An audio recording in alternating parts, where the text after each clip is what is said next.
Israel is continuing with intense strikes on terror targets. It's also eliminated several high-profile commanders. There are growing international calls for a ceasefire to be implemented, including a plea from U.S. President Joe Biden. But the Israeli Defense Force says its precision campaign will continue. Sirens sounding in Israel's southern communities throughout the afternoon on Tuesday and again just moments ago. About 100 rockets were launched from Gaza overnight. Many analysts predicting the Palestinian rocket fire and Israeli airstrikes could continue for another few days.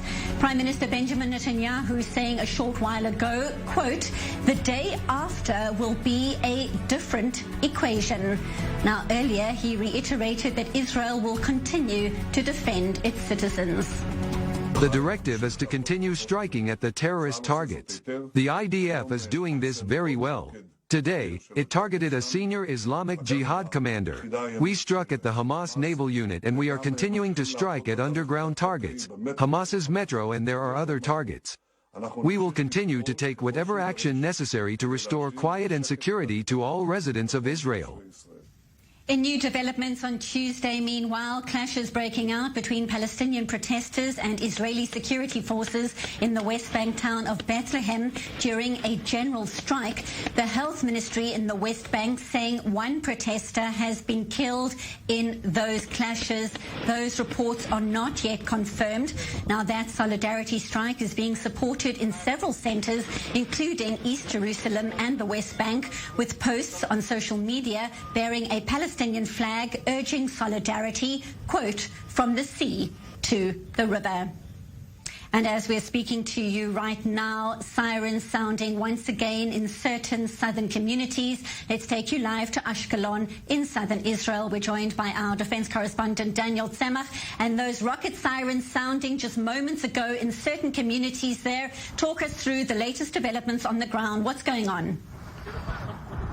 Well, Benita, we're talking about more of the concentration of the projectile activity towards the Gaza envelope, but also towards the northern Negev region just in the last 15 minutes. And just as you guys were coming to us here in Ashkelon, we saw two Israeli fighter jets making their way towards the coast of the Mediterranean, likely to engage in some Israeli military strikes in the Gaza Strip as a result of the continuation of the rocket fire. Right now, we can hear some distant explosions as the activity has been continuing at a more rapid rate than we saw earlier today. We're also talking about areas a little bit deeper into Israel south, the Tselim area, an area that has a very large military base, also a community that resides there, and there were apparently some 4 interceptions over that area. So the Iron Dome is definitely still out and ready to intercept any projectiles that come their way, including here where we saw in the last 2 hours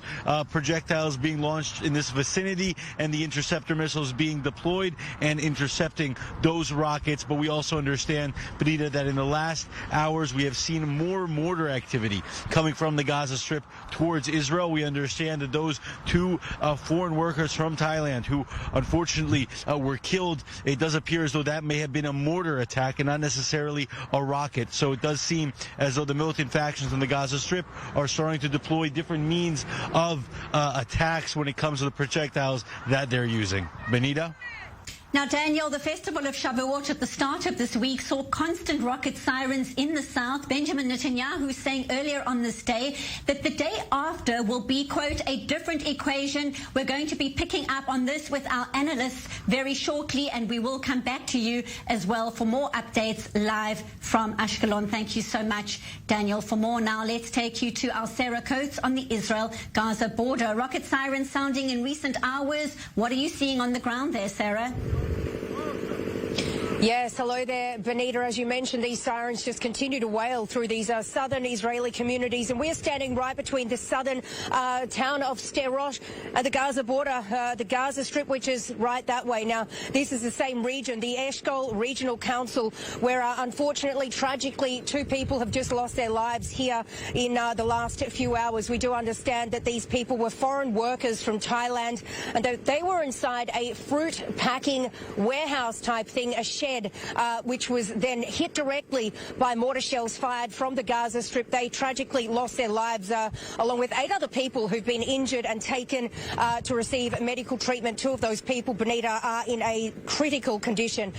This is another soldier has been injured. He was actually on the Erez crossing, helping deliver aid to the Gaza Strip. That crossing has since been crossed. Now, as I mentioned, those sirens just continue to wail out in these southern communities with a directive from the IDF telling people in these border communities that they must stay close to a shelter. Now, we were just in Sderot a few minutes ago speaking to some people there. Let's take a listen to what they've told us. I do not think that after the operation the situation will change. The sirens will continue even after a year. It will happen. Now we hit Hamas, but they will recover and rebuild and will start shooting us again. This is not something that will end.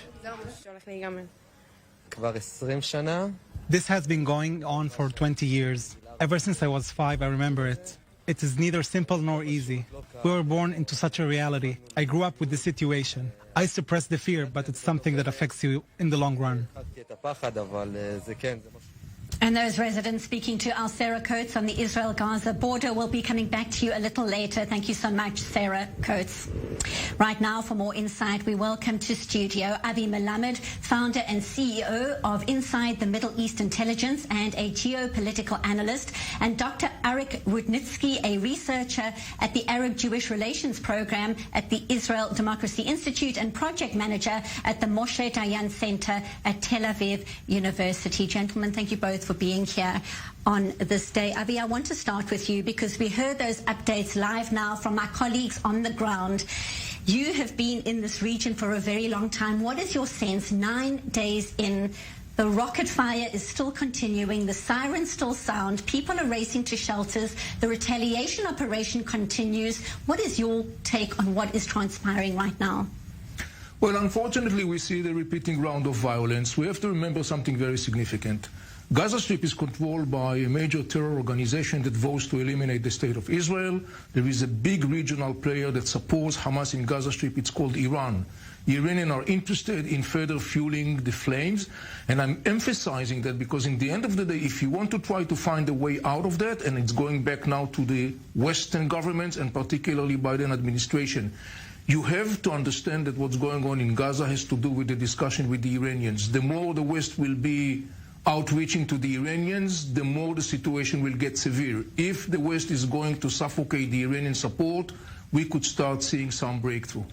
Very briefly, Arik, your thoughts on exactly that, the role that Iran could be playing in what we're seeing right now. Very briefly, please. Definitely, we cannot disconnect the role of Iran with what is taking place in the Gaza Strip, but we have to take into consideration that Iran is preoccupied with its own problems, especially the nuclear discussion, the nuclear deal that it would like to discuss again with the U.S.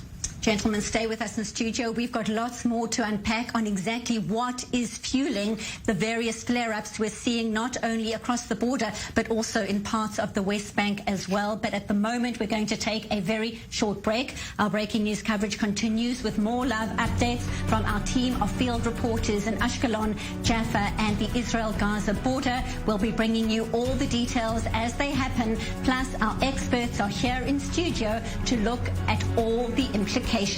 This is I-24 News, Breaking News Edition. Back in a bit. Stay tuned.